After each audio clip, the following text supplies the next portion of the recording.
ఉన్నటువంటి పురోహిత మండలి తాము నేర్చుకున్నటువంటి వేద మంత్రముల ద్వారా భగవత్శక్తిని ఆవాహన చేసి వధూవరులకు రక్ష కల్పిస్తారు. మంగళసూత్రములోనికి సర్వమంగళాదేవత ప్రవేశిస్తుంది.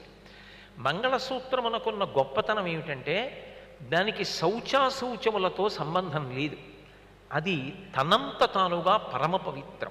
యజ్ఞోపవీతం నేను ఇవాళ ఒక అపవిత్ర కర్మ చేస్తున్నాను కాబట్టి ఇది నా ఒంటి మీద ఉండడానికి వీల్లేదు అని తీసేసి ఎప్పుడూ కూడా పక్కన పెట్టడం కుదరదు. యజ్ఞోపవీత ధారణం చేసినటువంటి వారు ఎవరు ఉంటారో వారు యజ్ఞోపవీతాన్ని తీయాలి అంటే ముందు కొత్త యజ్ఞోపవీతాన్ని వేసుకోవాలి. నూతన యజ్ఞోపవీత ధారణ చేస్తే కానీ జీర్ణ యజ్ఞోపవీత విసర్జనం చెయ్యరు కదా. ముందు నూతన యజ్ఞోపవీతం ధారణం చెయ్యాలి. అంతేకాని పాత యజ్ఞోపవీతం తీసేస్తానంటే కొంతసేపు యజ్ఞోపవీతం లేకుండా